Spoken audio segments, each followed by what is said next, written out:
La journée débute sous le sceau du quotidien. Natacha est pompier volontaire depuis 31 ans. C'est son père qui l'a immergée dans le monde de la caserne. Le matin, cette mère de famille ajoute à sa tenue un objet qui n'est pas qu'un accessoire. C'est mon bip qui me permet d'être appelée s'il y a une intervention, donc je ne peux pas partir sans. Systématiquement, je l'accroche au pantalon, je le mets dans le sac à main selon la tenue. Vous pouvez être bipé à n'importe quel moment, lors d'un repas de famille ou dans votre bain par exemple. Forcément, ça peut engendrer des problèmes familiaux et il faut absolument que le conjoint soit avec vous pour vous soutenir dans cette démarche-là. Sa vie professionnelle aussi peut être impactée par son engagement de pompier. À la mairie de Condé en Normandie, Natacha est responsable du pôle administratif des services techniques, un poste à temps plein. Faut être organisé parce qu'on ne sait jamais à quel moment on va partir ni à quel moment on va rentrer. Donc le mieux, c'est de ne pas prendre de retard dans les dossiers. Des astreintes qui reviennent une semaine sur 2, nuit et jour, et un week-end par mois.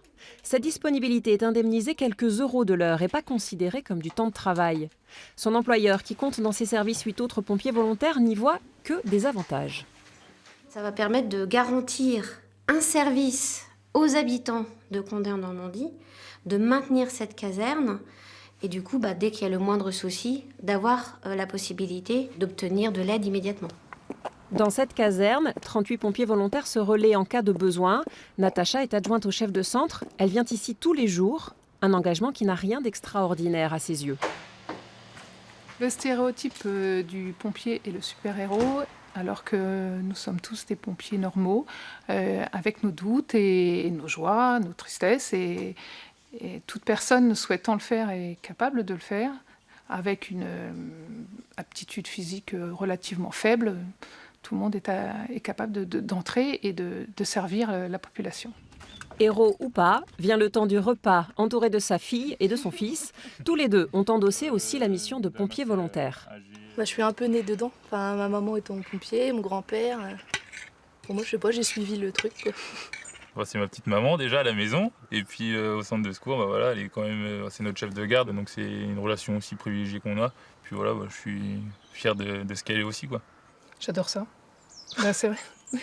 En fait, ce qui me motive, c'est de pouvoir aider la personne, de se sentir utile à la société et d'être connue en tant que telle aussi. Un tel degré d'engagement n'est pas rare, mais dans certaines zones rurales du Calvados, les casernes ont un cruel besoin de recrutement, à tel point parfois que l'offre de secours sur le territoire pourrait être remise en cause.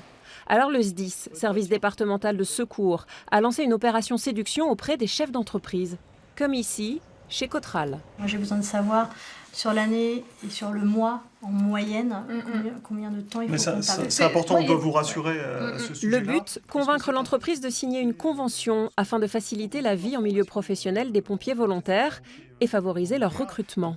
Ça permet de donner des avantages fiscaux pour l'entreprise.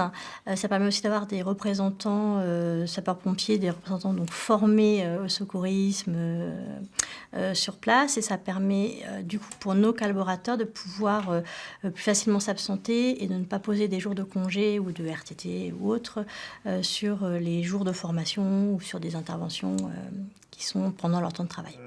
Pour le moment, environ 10% des entreprises du département sont conventionnées. C'est encore trop peu, d'autant plus que former un pompier volontaire peut prendre 3 ans.